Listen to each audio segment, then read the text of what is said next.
Hi, my name, you already know my name, Tonya Victor. And I know a lot of people have heard inflict of untrue stories about my family. And no one ever had to take the time out to ask us what actually they assuming or what they want to create, identify my family.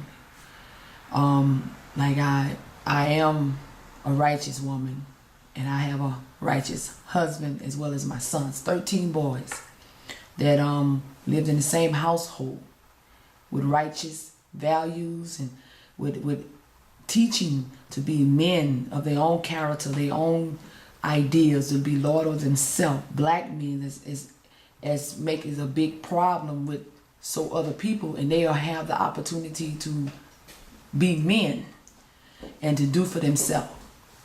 Our home is valuable on the living of being holy in the Word of God. You know, you have to look over me right now because I'm to the point now, I'm sick of the foolishness.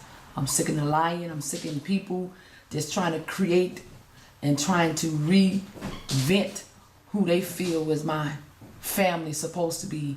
You know, once in particular, my friend, my brother, my husband, Errol Victor, that's my best friend. And he had never abused me or my children or our children together as one. We have a family under one roof. Now, what makes me so angry, because I never knew people would be so ugly and so horrible, that they'll just come and just pick out or make up or put in something that they never or don't even stop to ask how we doing, you know, or ask us about ourselves. Because I remember once when, in '04, we had burned out and lost everything we had. Everything. I mean, we had nothing but the clothes on our backs with 13 boys. And then me and my husband. Not no one in this parish, and I'm speaking at St. John the Baptist Parish, no one, neighbors, anybody, ain't pick up no hammer, ain't get no donation, ain't come by to see how we doing. We had to pick up ourselves. We had to do for ourselves. We had to put all that aside and just work together. We had to rebuild our home together, every last one of us. And so you think it's abuse? I think it's the society and the community that people know who we were, didn't do nothing. So I feel that we was more abuse of being ignored, of what we wasn't, our problem wasn't serious enough. But we learned how to love each other like we always did. And we stick together as a family. We did a lot of things together. We had values of simply always be clean, always be ready, communicate well, always finish. Values that their dad taught them. And Errol Victor is my husband.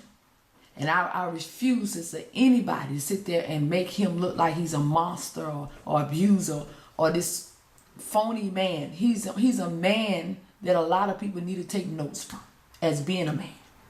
And I'm sick of all this. And this is people that should know him, wants to know him, and knew him all his life, and decide they don't say nothing, don't speak nothing. He have taught values about how to be a businessman, how to be a righteous man, how to stand on your own integrity, how to believe in yourself. No matter what the system, no matter what the foundation that people design, he said you are Lord of yourself. And that's the things he taught our son, our children, our boys that became men and growing to be men. He said you are Lord of yourself. You can do for yourself. You can build anything you want and be whatever you desire to be. And as a family, let nobody come between you. He taught them. And it say that anybody have anything wicked to say and talking about he's a murderer, he's not. He's a good man. And I sit back and when people say that he takes the responsibility, he takes the responsibility to take care of them, to provide for them, to love them as an ordinary parent does. And he do things more and beyond than so-called people don't do for their own. Now I remind you, my husband took care of 6 boys of his own for him, only on his own. In the time he took me as his wife and 5 other boys. Now what that say? That don't do that say he's an ugly man or he's thinking about himself. He's a loving man. And I'm tired of you just pretending. He worked all his days to show his sons how to be greater than anybody. Said they never been arrested, they never been on no corner, never sold drugs, never been in no system of no crime activities or nothing. They did for themselves, and they was disciplined boys. And we had our problems of disciplining our children, and he was the one that said we would teach them the word of God, show them the word of God. And the reason why I'm saying that, because before I met my husband, I was a single parent.